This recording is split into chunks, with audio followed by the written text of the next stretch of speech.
Bonjour. Aujourd'hui, je vais faire quelque chose que je crois ne pas avoir encore fait, c'est de lire un poème d'un maître tibétain, d'un sage tibétain, Jigme Lingpa, qu'on trouve dans ce très beau livre d'Anam Thupten, La citadelle de la conscience, donc un commentaire de la prière d'aspiration Dzogchen de Jigme Lingpa, aux éditions Les Deux Océans et Almora. Anam Thupten est un maître Dzogchen qui, depuis quelque temps, vient régulièrement en Europe, y compris en France. Voilà. J'avais déjà présenté un autre livre de lui, je crois, à moins que ce soit déjà celui-ci.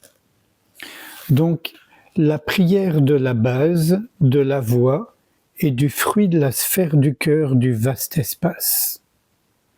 Hommage au glorieux Samantabhadra. 1. La véritable nature de l'état primordial est intrinsèquement libre de toute élaboration conceptuelle. Elle n'est pas existante car le Bouddha ne l'a pas vue. Elle n'est pas non existante. Elle est la base de tout, samsara et nirvana. Ceci n'est pas contradictoire, mais est au-delà des mots. Puissais-je réaliser la véritable nature de la base du Dzogchen ? 2. Puisque l'essence est vide, elle est libre de l'éternalisme. Sa nature est lumineuse, elle est donc libre du nihilisme. Sa compassion est incessante, base de myriades d'émanations. Même si elle est scindée en trois, ses parties ne sont en réalité pas séparées. Puissais-je réaliser la véritable nature de la base du Dzogchen ? 3. Inconcevable et libre de toute exagération conceptuelle, le point de référence à l'existant ou au non-existant s'effondre. Même les mots du Bouddha peinent à décrire cette vérité. Elle n'a ni commencement, ni fin, ni milieu. C'est un espace d'intense et profonde clarté. Puissais-je réaliser la véritable nature de la base du Dzogchen ? 4. Dans la pureté originelle non née, parfaite en elle-même, le rayonnement de l'inconditionné spontanément présent resplendit, sans pour autant être tenu pour autre, la grande union de la conscience et de la vacuité. La compréhension de la base primordiale culmine en cette réalisation. Puisse-t-il ne pas y avoir d'écueil concernant les points essentiels de la voie ? 5. Depuis le commencement, cela est déjà pur, et le terme même de vue n'existe pas. La conscience réalisant sa propre nature s'extrait du fourreau de la méditation. Parce qu'il n'y a pas de point de référence, elle est libérée des chaînes de la conduite. Dans la matrice de la nature inconditionnée, nue et libre de toute élaboration conceptuelle, puisse-t-il ne pas y avoir d'écueil concernant les points essentiels de la voie ? 6. Sans tomber dans la partialité des pensées bonnes et mauvaises, et sans errer dans un état indifférencié, au sein de la vaste étendue sans limite, tout ce qui s'élève est libéré. Par la compréhension de la nature de la réalité en laquelle toute acceptation et tout rejet sont intrinsèquement apaisés, puisse-t-il ne pas y avoir d'écueil concernant les points essentiels de la foi ? 7. Au sein de la base originelle primordiale semblable à l'espace, tout comme les nuages se dissipent dans le ciel, la manifestation de la conscience de la base se dissout.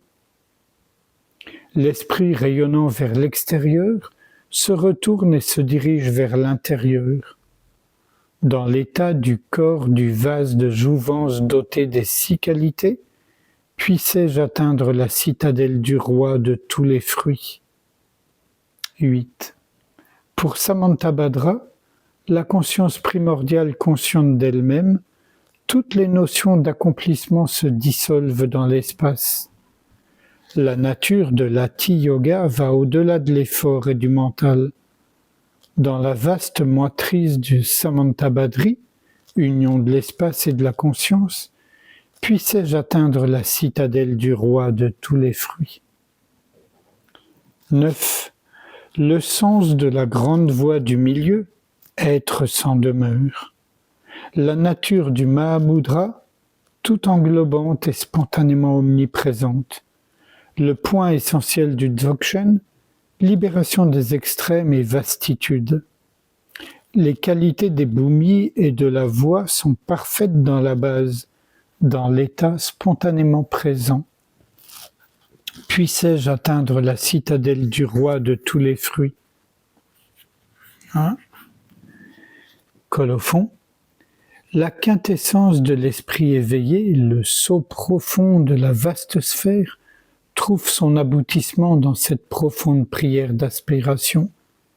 Elle fut composée à la requête du gardien de l'enseignement, le sage Rahula, apparu sous la forme d'un moine, afin de bénéficier à tous en diffusant son sens profond, et pour parachever l'interdépendance et les aspirations auspicieuses, j'ai ouvert ce sceau profond et les confié à celui qui a été béni par Namkhai Ningpo, le Vidyadhara caché, le fou de Kangpo.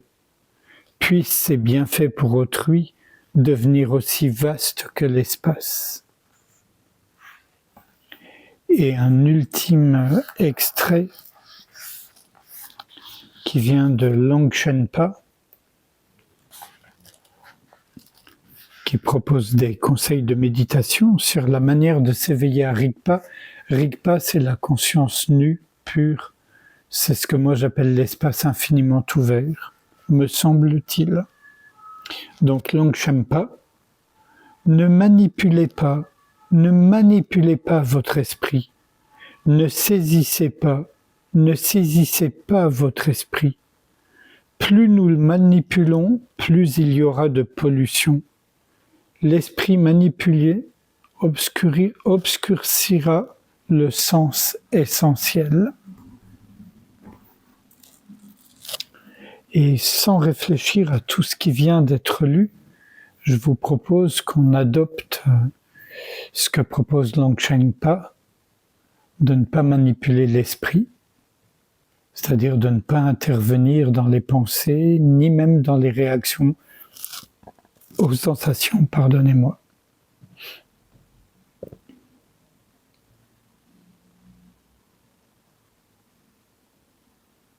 Juste être présence consciente.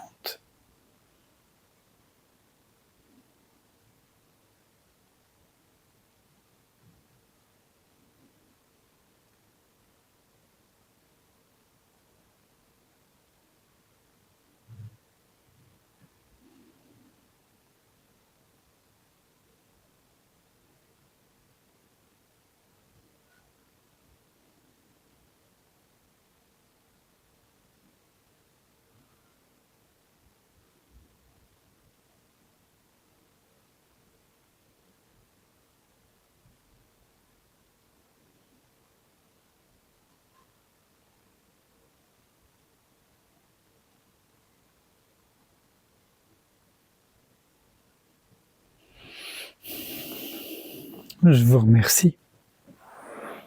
À bientôt.